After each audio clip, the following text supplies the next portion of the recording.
Okay. All right, everybody please stand. It's on. Yeah. The invocation tonight would be done by Councilman Andrews and the pledge of allegiance by Lieutenant Sauls. Let's pray. Father, thank you for this day, and I want to just ask that you would bless our time together tonight, give us wisdom. Father, and I just ask that you would continue to bless our citizens and our city employees, lead and guide us in ways that are everlasting. We give you the praise in Jesus' name. Amen. To the flag of the United States of America and to the republic for which it stands, one nation under God, indivisible, with liberty and justice for all. Please have a seat. Welcome everybody. Thank you so much for being here. We have our regular crowd here tonight.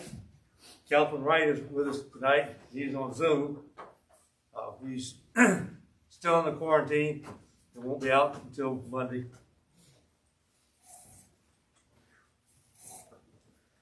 Okay, public comments is the first thing on the agenda tonight, and there are no public comments listed here and nobody here for them.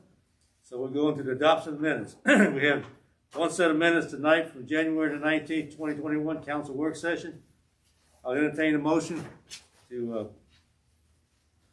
pass the meeting minutes as written. Mr. Mayor, I move that we approve the meeting minutes from that meeting as written. I have a motion. I have a second. I second. Motion second. Any discussion? Hearing none. All in favor, say aye. Aye. Aye. All opposed, same sign.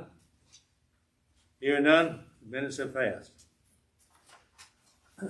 Okay, the next item here is under old business. It's update on council department assignments. I'm going to give just a little bit of background paper on the council department's assignments. The council department acts in place of a city manager or administrator, which we don't have. So how we do that, there are two members over each department, one primary and one secondary. Each of them serve for 1 year from July the 1st to June the 30th, after which the secondary becomes a primary, and the primary then transfers to another department. The two council members of the department are responsible for being the liaison between the council and department. They bring workday situations to the attention of the full council, so we are all kept appraised of city activities. Unrecognized needs by the department heads not authorized through their budget are brought to the governing body for consideration. Examples are replacement of a major piece of equipment, reorganization of the department, significant promotions, and, but not limited to, emergencies that impact city services. They have no authority to authorize any action on their own that requires the approval of the governing body. Each department head is given an evaluation for the period July the 1st to June 30th. This is accomplished by the primary of the department and can be assisted by whoever the secondary is when she leaves for their next assignment. That was on 30 June is the last day of the assignment of the department. As the primary, they go to the secondary. They go to the next assignment. Or somebody, the secondary then becomes a primary of that department, as I mentioned earlier. The assignment of council departments is approved by the governing body during the last council meeting in June. And basically, that's the background on it, on what that encompasses. We've been doing that for about 8 years when we decided to do away with the city administrative position. And it's worked quite well for us, so we've all been very pleased with it. At this time, if anybody has any further comments to make on that, I'll entertain them.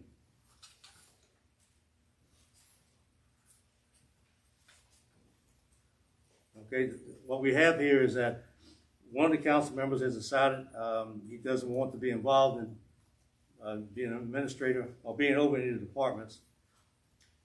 So in that case, we're going to have to redo the councilman over the departments listing that began July 1st, 2020, because it won't expire until June the 30th of this year. I'll entertain a motion on how we're going to replace or move people around at this time.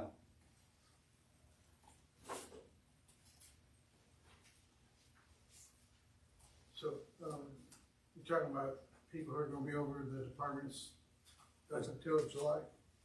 That's correct. Okay. In July, we'll have a new assignment set.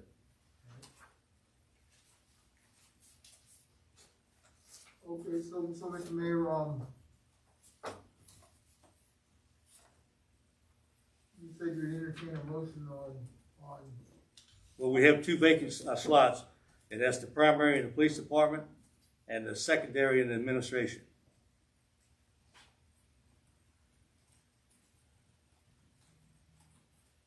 The motion can be things like the secretary of the police department become the primary. We can put a new person in as a secondary. Mayor, if I'm not mistaken, at the last meeting, we discussed Councilman Evans being primary and myself being secondary of the police department. We did discuss it before we moved on and placed it on tonight's agenda. So basically, I entertain a motion if you want to do it that way, and we can all vote on it.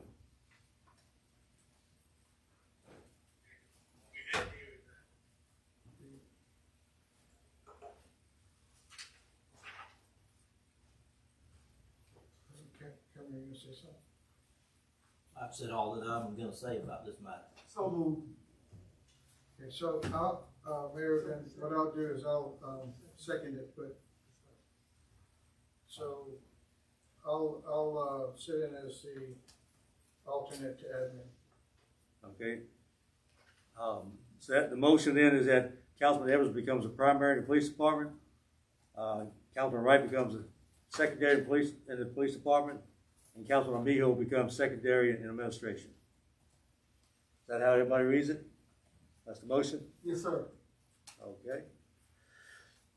Any further discussion? Hearing none, all in favor of the change, proposed change, say aye. Aye. Aye. All opposed, same sign. Hearing none, it's approved. That's the new workout. All right, new business. Item number 3 is a home-based business license. The beautiful boutique owner, Millicent Phillips, 121 Harbor Creek. Councilman Evans, you have that one, sir. Yes, sir, I do, thank you. So, looking at this application, Ms. Phillips is just going to be, having an online boutique where she's gonna be selling women's clothing, shoes, and accessories.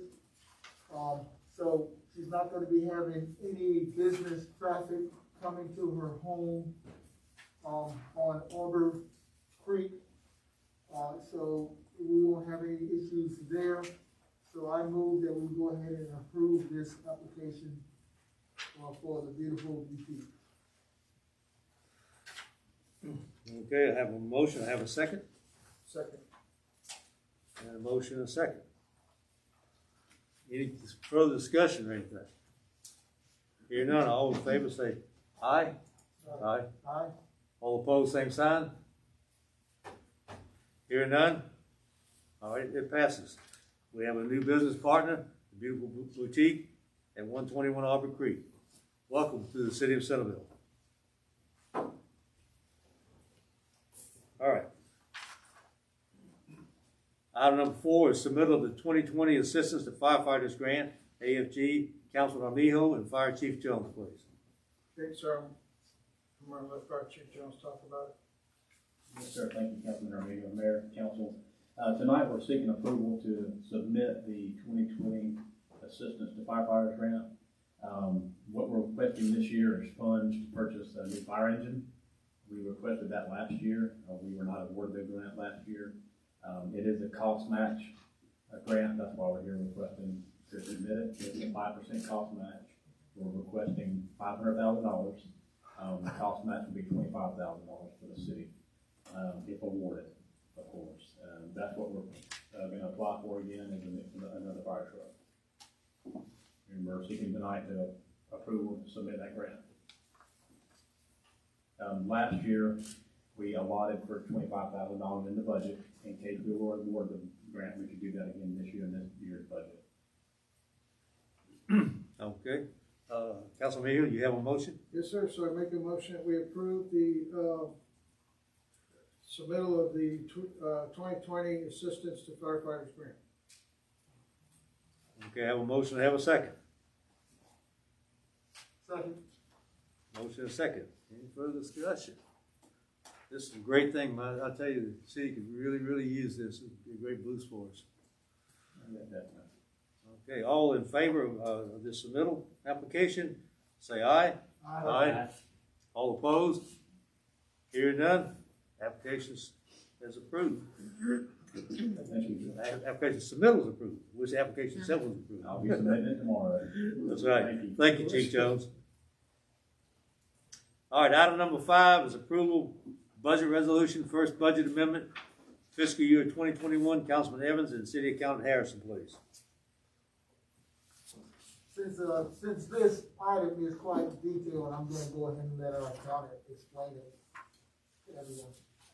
Thank you, Councilman Evans. Mayor and Council, in your package tonight, we have the budget resolution for the first budget amendment for fiscal year 2021. The budget is going to change from $14,153,252 to $15,887,775, which is a $1,734,523. That is across all funds and departments. And I do have some detailed schedules in there, but I also have kind of a summary that I can kind of go through, and I think I emailed this to you all as well.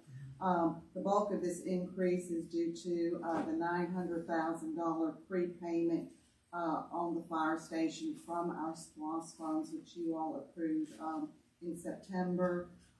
There was the reinstatement of the 3% merit increase for employees and also the Christmas bonus.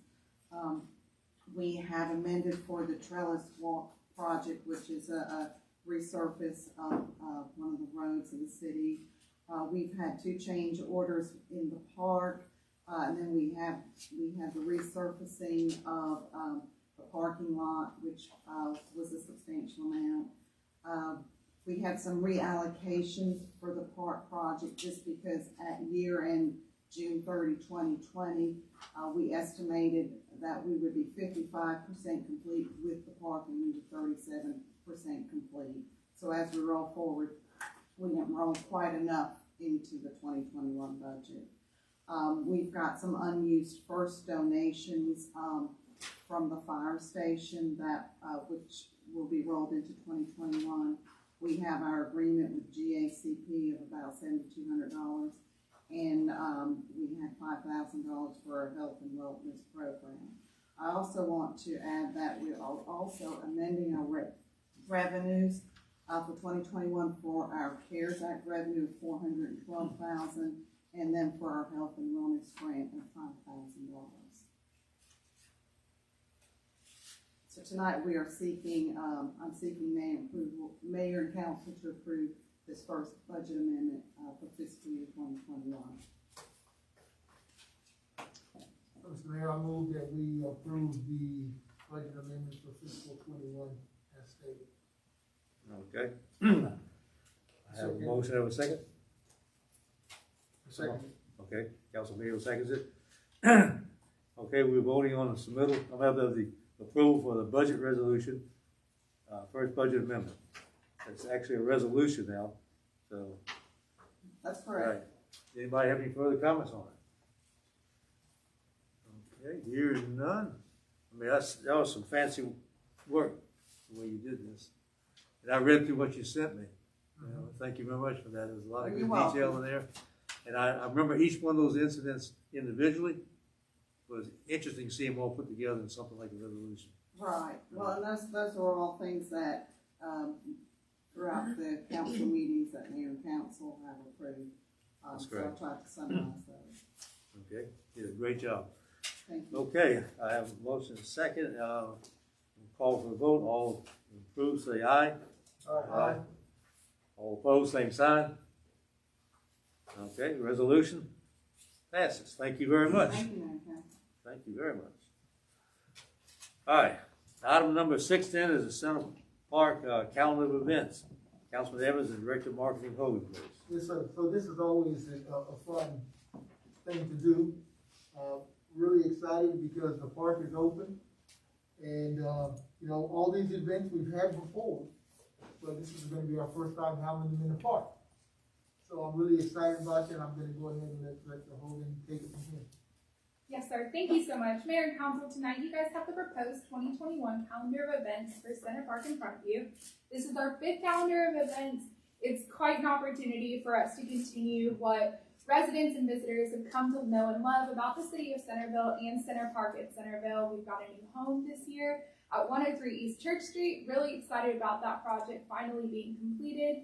Our farmers market schedule has already been released because that is an event that we've been able to maintain through COVID in 2020. The remaining events on this calendar include Popcorn in the Park, which is a movie night, our spring block party in April, which will be a grand opening. It'll be all of our events rolled into one beautiful little package. It'll be a food truck Friday, a farmer's market, and a movie night. We'll also have our Touch a Truck and Food Truck Fridays will start back first Friday in May. We'll run that through October, and Fall Festival scheduled October 2nd. Independence Day, our contract is currently July 3rd. For our fireworks, I checked with the City of Warner Robins and City of Perry, so we're good to go on not conflicting with our sister cities. But just wanted to present this to you guys. Obviously, if COVID is an imminent threat before our events, we will definitely meet with the Special Events Committee to make a decision on if these events can't move forward safely. Thank you very much. I know our Independence Day celebration is scheduled July the 3rd. Warner Robins July the 2nd, I believe. Yes, sir. Perry's July the 4th. Yes, sir. So it's a 3-day thing for all of us here. And we're hoping and praying we can do all this. That's our goal and our ambitions. Yes, sir. All right. Anybody else have anything they want to say about it? How are we advertising for it? Because this is good. Yeah. How are we advertising and putting it out there, especially like the block party? So all of our events are on our website and our social media. We get really good traction. Thousands of people see every single time we post an event. We get lots of really good engagement. For our larger events like Fall Festival, Independence Day, and what we'll do for Spring Block Party is we'll have a radio campaign, and we'll also make sure to be proactive in doing interviews with 13 WMAZ, House and Home Journal, Macon Telegraph, 41 NBC, and WGXA, just proactively to make sure that people are notified. Another great advertisement opportunity at the City of Centerville has is we've got a weather camera partnership through 41 NBC that sits right on top of the mall and shines directly on the Center Park. So we get about 7 to 8 touches on that on a weekly basis. I've had 3 different people in the last weekend stop and talk to me about it because they've actually seen it on one of the programs, Facebook or something. They've seen it. They're all excited about seeing this and all the various events going on. They just can't wait for it. And I know everybody with children love it because every afternoon and every weekend is packed with people out there already. Absolutely. Absolutely. Pretty fun. For sure. Excited to get back to some normalcy, hopefully, in 2021. Yeah. That's right. Okay, the next item we have on here is a Land Bank Authority update. Oh, I'm sorry, did anybody else have anything to say on that? Okay. Item number 7 is the Land Bank Authority update. Councilman Evans and Director of Marketing Hogan. Please, go ahead. Thank you, Mayor and Council. Over the past couple of months, we have discussed the Land Bank Authority. City Attorney Tidings and I have reviewed the IGA and bylaws and provided them to you guys for your review. A Land Bank Authority is a statute enacted by the General Assembly that allows for one or more cities and the county containing such cities to enter into an intergovernmental cooperative agreement for the purposes of establishing a single land bank authority. A land bank authority may acquire tax delinquent properties, blighted properties, or other underutilized properties in need of redevelopment. For example, total fire loss structures like 248 Collins or 218 Valencia Circle would be perfect candidates for a land bank authority if their owners were interested in participating. Any home with overdue taxes more than 3 years, and we also have a lot of air properties within the city of Centerville that our housing team has identified in which current owners have not even visited their property. And there's an opportunity to donate underutilized property and partner with other nonprofits located within our county, like Habitat for Humanity. There are many opportunities for Centerville with a land bank authority. The land bank authorities may manage, maintain, protect, rent, lease, repair, insure, alter, sell, trade, exchange, or otherwise dispose of any property on any terms and conditions determined in the sole discretion of the land bank authority. The Centerville Houston County Land Bank Authority, IGA, and bylaws is in front of you, outlined a 5-person board, 2 Centerville appointees, and 3 Houston County appointees. This is the same structure as the Perry Houston County Land Bank Authority, and it seems to be functioning quite well. Chairman Stolmacher has stated before that before bringing a property into the Land Bank Authority, we would need to have a clear path for that property to exit the land bank, and also understand that all costs associated with the property would be Centerville's responsibility. Currently, in our fiscal year, we've got $10,000 budgeted for that Centerville Houston County Land Bank Authority. This would be sufficient funding to get the Land Bank Authority stood up. I believe this is a great strategy for our community development, a nice next step for our Centerville housing team as we enter into the 3rd year of the GIC program. And I'm just looking for direction from City Council on how you'd like to proceed. As I discussed with Chairman Stonecker, we're not in a business, so we don't want to get properties just to have properties. We're not going to do that. We won't get them. If we get them, we're going to have a clear path of moving them on the next day, so they don't stay in our inventory for us to try to maintain the properties. I know, Mike, you don't need any additional workload in that area, but we shouldn't do that anyhow. You know, we should always think about our citizens and not spend the money we don't have to. So if we do acquire something like that, you do donations or whatever at no cost to the city, then certainly we'll do that. So I agree with his philosophy. You know, don't keep it in the inventory. Just don't start adding to your inventory like some cities have done. Yes, sir. Anybody else have any thoughts or comments? Do we want to continue moving on to the Land Bank Authority? Post 1? Your thoughts? The verdict's still out for me on that. Okay. Post 2?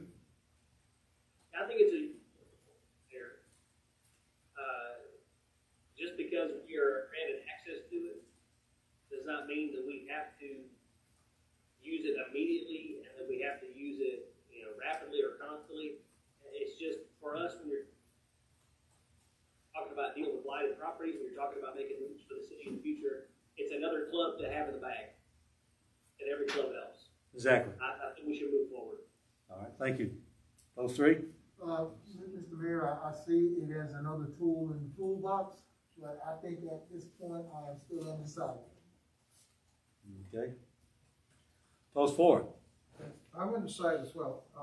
I think it's a good idea. I think it's a great program. But I'd like to know more about what properties we're looking at here in Centerville specifically, and for what purposes.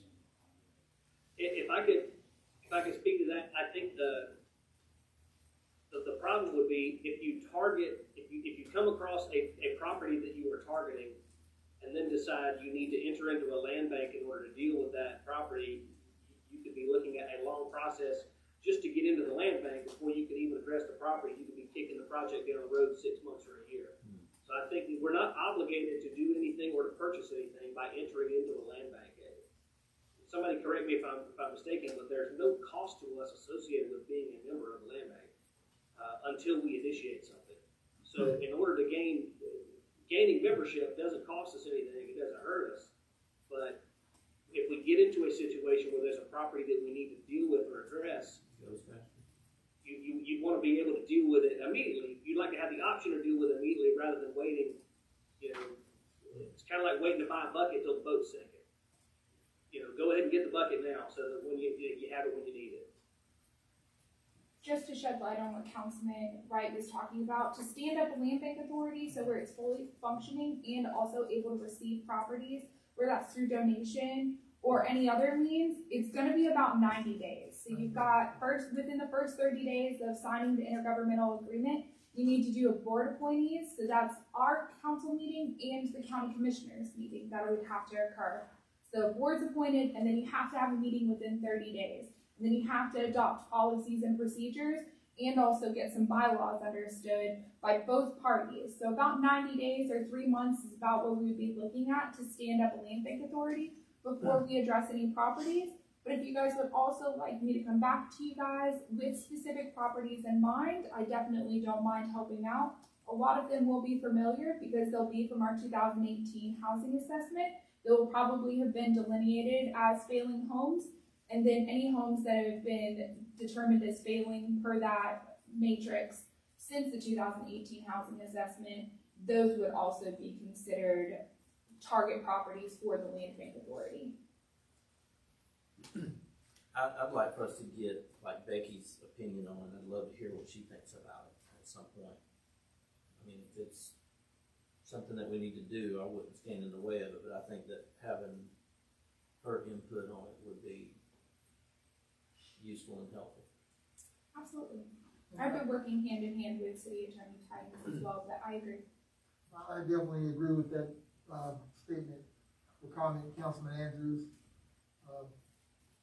I just sitting here listening and thinking, so it'll take us approximately 90 days to get it set up. Okay, that's after all the parties agree to the terms. And then after that, once the property is in, that disposition could take, what? A week? A month? According to Chairman Stallnicker, he would like there to be, and the mayor has echoed those same sentiments, he would like there to be a method of disposal of the property within a very solid timeline of taking that property in. That's great. From what I've observed with the Perry Houston County Land Bank Authority, both of those motions can happen within the same Land Bank Authority meeting. For example, we've talked extensively about the possibility of 133 Scarborough Road and 135 Scarborough Road being potentially donated to Habitat for Humanity for development of 2 homes. If we have the Land Bank Authority set up, we've got 90 days, 3 months from now, with one of our first meetings, the City Council votes to give those 2 properties to the Land Bank Authority. The Land Bank Authority has a subsequent meeting.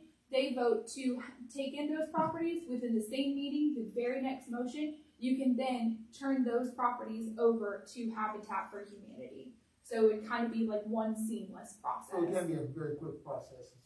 Yes, I think there'd be a lot of diligence involved with any properties, with a motion to bring that property into the Land Bank Authority, because mayor and council would have to approve to allow the Land Bank Authority to take that property in if it was a city council owned property. So there'd be a lot of steps involved. How can you do all the deed and the title work and do all that in one meeting? So the deed and title work would have to be done, but it doesn't have to be. So you can make a motion saying, we're going to accept this property, but then there's that caveat of the deed and title information. Well, but if you accept doing it in one meeting, because you're actually gonna deed and title that to the Land Bank Authority, who would be the new owner. And that would happen at your meeting, and then the deed and title work would happen, and then the Land Bank Authority would. Okay, so we could actually do that in a meeting prior to, so that it's legal. Mm-hmm. And then, so you can't do it all at one meeting, really. Well, so you do the deed and title work from the City Council to the Land Bank Authority between the 2 meetings, the City Council meeting and the Land Bank Authority meeting, and then you'd have that title and deed work done. So you'd accept it into the Land Bank Authority, and then you could make the motion to donate it to Habitat for Humanity, and then you'd have the deed and title work after the Land Bank Authority To meeting. answer Councilman Evans' questions, it takes a little bit longer than just one meeting. Sorry, I didn't mean for. No, Well- that's okay. There's some administrative work for sure. Just know that the lawyers.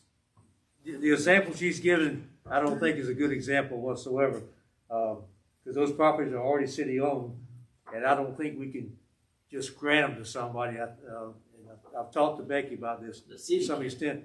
The city owns them, in this case. So the city can put them up for sale, but I don't think there's any legal way we can just give them to somebody, whether it's Habitat or Humanity or anybody. What we're looking at in reality are homes out here that have basically been abandoned, and they have taxes due on them, 3, 4, 5, 6 years, 10 years worth of taxes due back on them. Property's abandoned, and all that's owed on the thing is taxes. Because the Land Bank Authority basically dissolves the taxes. It becomes the property of the land bank. The city's not involved in that case, because the property of the land bank can turn right around the same meeting as they absorb it, moving on to wherever it's going. So the land bank wouldn't actually take in a property Exactly. into the land bank authority until it was clear and free title and deed. So, So you would work on a judicial in-rem process in order to clean that title for you to bring that property into the land bank authority, but once it's clean, that's when you take it into the land bank authority, and then that's when you turn around and donate it to So Habitat. it's never titled to the land bank, I mean, briefly. but it's still deeded and titled to the land bank. I mean, there's a legal process. Yes. Yeah, okay. I mean, so the county and the city, that are owed taxes from the property will go through a process to remove those taxes yes. so that the land bank can take it in Correct. and then move it on. That's right. And the school board's involved, because the school board has an ex officio member, Yeah, that's right. because those taxes would also Are have owed to to be the school board as extinguished. well. yeah. That's correct. Okay. Mayor, can I ask a question? Go ahead. This is gonna sound unrelated, but do we have a planning retreat on the calendar coming up anytime soon? We do not, we probably consider it for the next budget. We usually have one, in the spring or summertime, I thought is what we were trying to do. My suggestion would be, it sounds like we are still, even as the mayor and council, we have a very unclear understanding of exactly how a land bank authority is supposed to work. My suggestion would be to maybe contact, I believe it is Mayor Shaw with University of Georgia, who does all of the land bank work, and see if she would come and do a presentation for us at a planning retreat. That way we can ask some questions from somebody who is an expert on the topic, who works with cities to make sure this is done correctly, and that way we can make a more informed decision moving forward. I can help facilitate that. In the past 3 years, 2 out of 3 years, we've had our planning retreat, the couple of days following the GMA annual conference, which would be the last week of June, first week of July. So if we wanted to shoot for something like that, I could definitely help facilitate getting a speaker here about land bank authorities.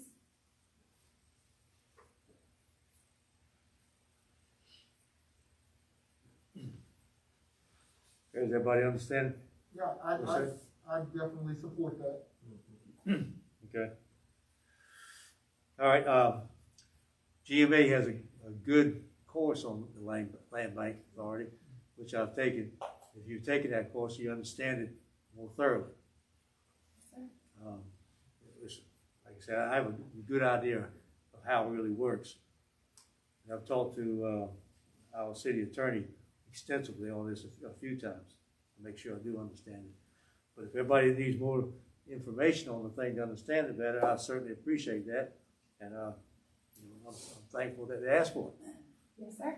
Okay. So Well, that's, the only reason I bring that up, Mayor, is I attended 2 separate GMA trainings about land bank authority and how it works. It is a very detailed process.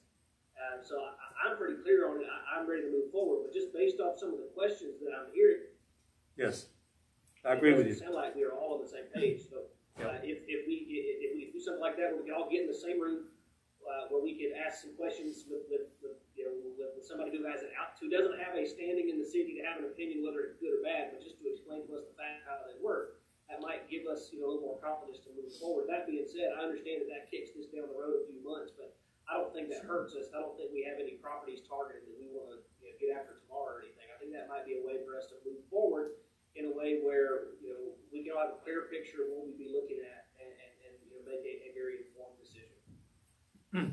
Okay, so we're gonna do that. I think all of us trust Mara, and I think that that's a good idea. So, I mean, why don't we get in touch with her? And, I mean, she can get us on the schedule.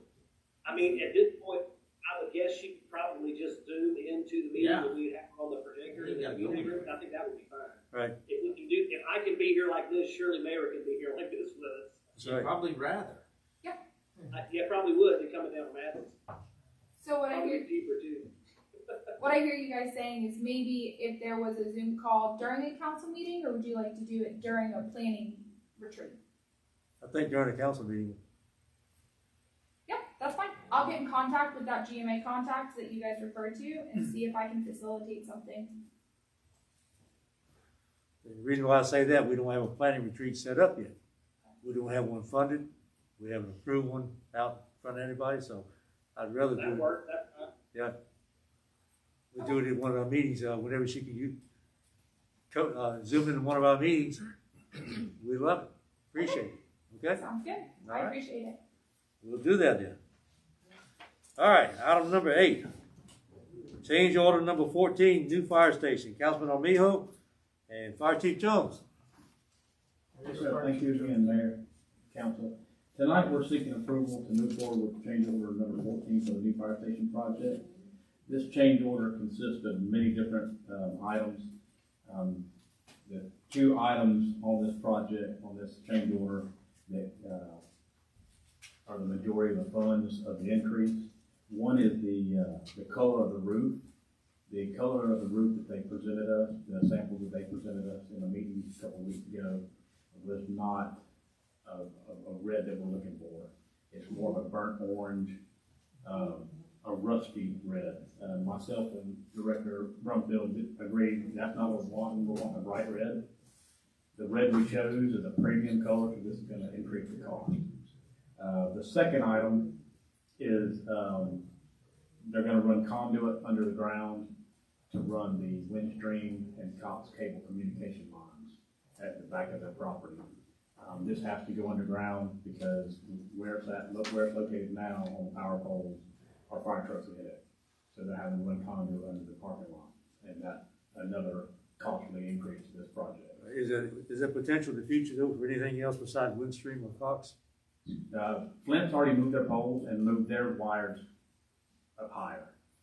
But where Windstream and Cox cables that are on those poles, they have to go underground because they can't go up a certain height because of the electricity. I'm talking about any other agencies beside them we can think No, of I in think the that's future. it. They've already talked to both agencies that need the conduit ran. Okay. But anyway, the total cost on this change order is $11,090.42. Okay, Councilman Mijo, entertain a motion at this time. So, I'd like to make a motion, Mayor, that we approve change order number 14 for the new fire station. Have a motion, have a second? Second. And a second. Any further discussion? Yes, sir, Mr. Mayor. Oh, yes. So, you know, I don't mean to sound silly or anything, but I thought that as a city building that the roof of the fire station was gonna be the same color as the other city buildings, not a different color. No, we're doing a metal roof, like the city hall has green roof, PD has blue, metal, and we're having red. Okay. Like it was on the rendition they showed, it was red roof. Yep. It was already It's approved. just not a red The samples that they brought were not it was like a burnt orange or rusty red, and they just did not look good. So what do we ask them for in the beginning? You what now? What do we ask for in the beginning? Yes, I agree. Why are we paying them to change it if they didn't bring us what we asked for? Right, well, the company that they're using, that's the options they had, and like the red that we finally chose, it's just a premium It's a color. cost difference. It's a cost increase. Between It was, the burnt orange and the red that they're asking for. the way it looked on paper, it wasn't exactly what it looked like Right. when they bring it out to the site and look at it. It just didn't, it wasn't the color that we thought we were getting. And changing this color to the new color, it's better paint, it's gonna last longer, it's a better warranty on it. That's the reason for the cost increase. Okay, It needs to be red then. yeah. Yes, It's red. yes. Not rust. It's not red, it's red. Well, we pay enough for it, it needs to be right. Any further comments? Hearing none, Mr. Mayor. okay, hearing none, I call for question. All in favor say aye. Aye. All opposed, same sign. Okay, change order number 14 to the new fire station has been approved. Thank you very much. Thank you. All right, next item is comments from the council. Start with post 1. Any comments, please? Thank you, Mayor, no comment. Post 2. No comment? Oh. I'm sorry. Post 2. I forgot he was No comment. Okay. All right, post 3. No comment, Mr. Mayor. Post 4. No comment. Wow, everybody's ready to go, aren't they? I've got 2 things to comment about. Number 1 is on March the 12th, they're going to start early voting for the East Block. So I'm just making everybody aware of it. March the 12th is early voting, and the actual vote is going to be on March the 16th. And if you haven't registered to vote, you need to register by February 16th. So that's just some information I'm passing on. Other thing I want to just talk about very, very briefly is, yesterday was the start of Black History Month. And it's a wonderful thing, for us to know about that. And when I looked at my calendar, I said, I knew it was Black History Month, but it just came out at me. And I thought about an article I'd read a couple days before that. It was in the American Legion. And the title of the article was No Mail, Low Morale. The Unsung Soldiers of the 688. I had never heard this story. I had never heard of this story whatsoever. And I started reading this thing, and I was so impressed with it. I'm not going to try to read the whole article to you, but it's the only battalion of African American women sent overseas during World War II. And they went in to England, and they moved on to France from there, but it was massive mail backlogs. And the Army was unable to take care of it. So they created this battalion, and they were all volunteers, and they sent them over there, and they corrected the mail situation and moved on to France, and did a wonderful job there, and they actually marched in a victory march in Paris. Now I say this because of Black History Week, a month, but I also say it because I am so impressed about something I didn't know about. And I know a lot about history. I love history. I love reading about things. I did not know about this. And I felt like I needed to share it. I really did. Okay, I don't have anything else tonight. The next item here is the executive session, personnel matters. Councilman Evans, please. So, Mr. Mayor, I move we go into executive session, just personnel matters. Okay, have a motion, have a second? Second. All right, I'll call for the vote. All in favor say aye. Aye. All opposed, same sign. Hearing none, we are now adjourned for executive session. We'll be back afterwards.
Oh, so we thinking the kids and my daughter is going to, what I'm going. Oh, yeah.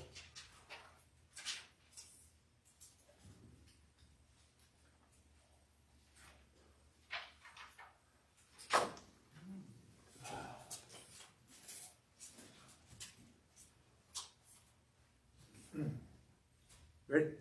Okay, council, now back in session. Okay, Mayor, at this time it'd be appropriate for you guys to entertain a motion to adopt the resolution. Okay, Okay, I have a motion, I have a second. Second. Motion and a second to adopt the resolution. All in favor say aye. Aye. Aye. All opposed, same sign. Okay, resolution is adopted. okay, and now we're gonna do the affidavit. Alright.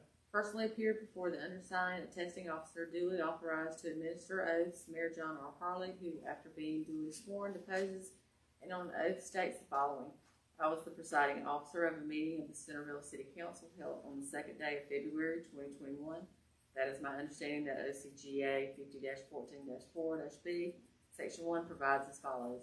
When any meeting of an agency is closed to the public pursuant to this code section, the chairperson or other person presiding over such meeting shall execute and file with the official minutes of the meeting and notarized affidavit stating under oath that the subject matter of the meeting or the closed portion thereof was devoted to matters within the exceptions provided by the law and identifying the specific relevant exception. The subject matter of the closed meeting or closed portion of the meeting held on the second day of February 2021, which was closed for the purposes of discussing the appointment, employment, compensation, hiring, disciplinary action, or dismissal, or periodic evaluation or rating of a public officer or employee as authorized by OCGA 50-14-3B, Section 2. The closed portion of the session as allowed by OCGA Title 50, Chapter 14 was devoted to matters within the exception and as provided by law. This affidavit is being executed for the purpose of complying with the mandate of OCGA 50-14-4B, Section 1, that such an affidavit be executed. Do you so swear? I so swear. Okay. Sign right there. Okay, thank you, everybody. Council meeting is now over. Thank you, thank you.